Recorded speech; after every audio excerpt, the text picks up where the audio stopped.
Another day, another vlog. Tara mga idol, magluluto po tayo ng atsarang labong or adobo. Yan po, naka-prepare na po ating gagamitin. Yan po ating giniling.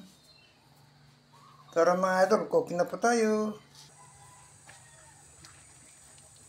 Bili na po tayo ng mantika.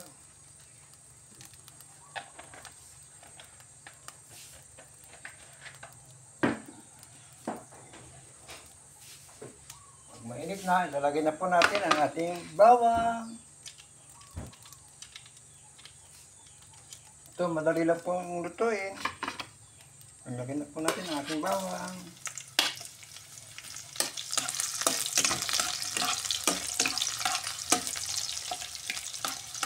Ang ginawa ko po sa ating labong, binaga ko muna para mabilis maluto.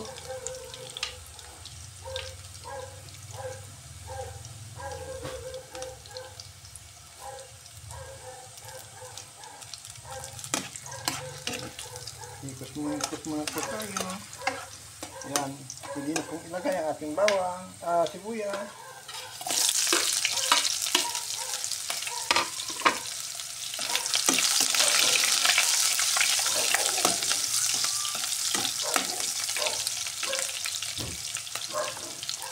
Tuloy na po natin ang ating sahog na giniling.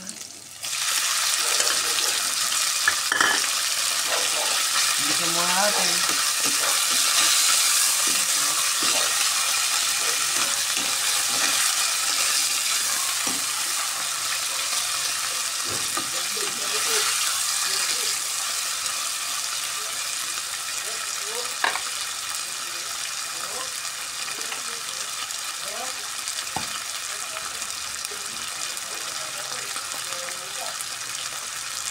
Yan, magamis ko natin ang ating labong. Sabunin mo natin.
Tapos, lalagyan na po tayo ng ating paminta.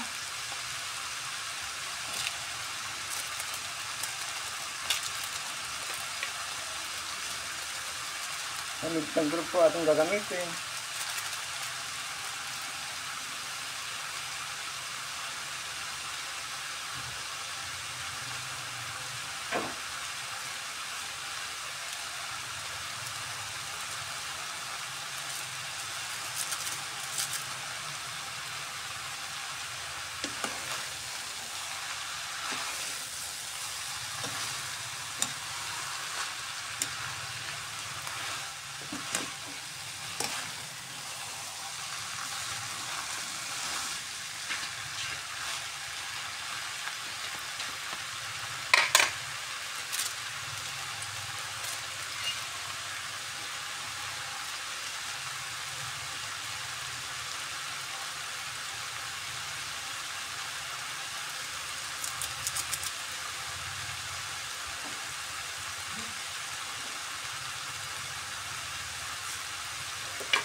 Hindi lang po sa panonood sa ating pagluluto ng atsara o adobong labong.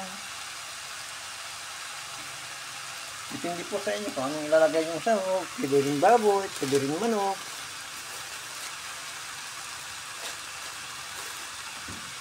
Ang atsara po, madaming klaseng pagluluto. Pwede pong gata, dinengdeng, sahog, palagyan sahog ng tilapia, o inihaw na bangon. Masarap.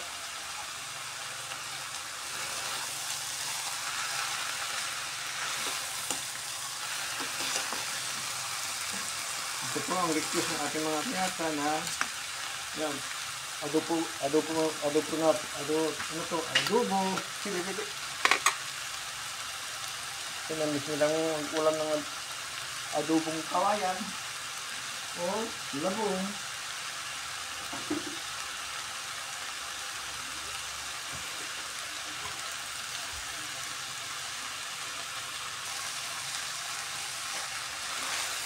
Gawin po natin kaya di po naman makadikit-dikit sa lalim. Maya-maya po ng konti, pwede na po maglagay ng sili.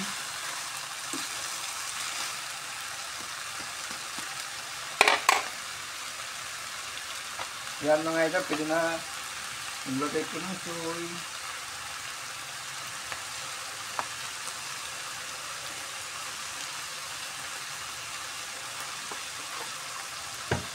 Kunti lang muna. Parang di maalat.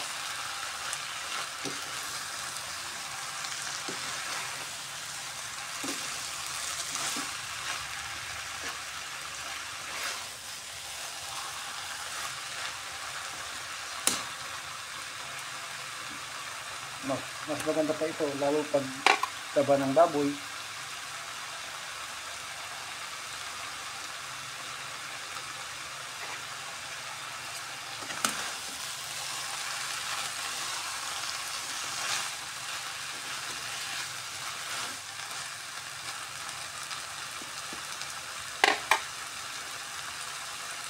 Tignan natin kung tama po ang lasa.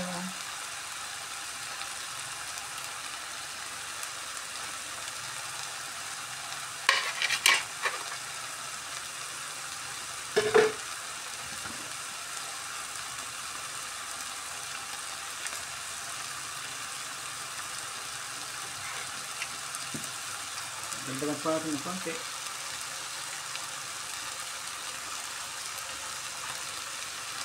Yan, mamaya pwede pa kumain.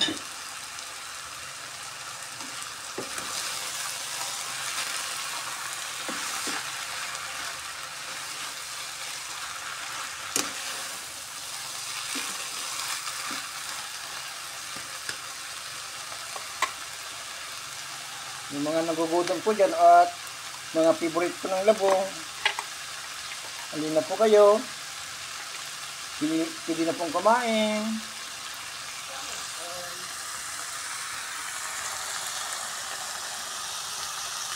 Hindi po, salamat. Salamat din po sa inyong lahat na suporta. Dan cooking na po tayo. Pwede na pong kumain. Hindi po, salamat.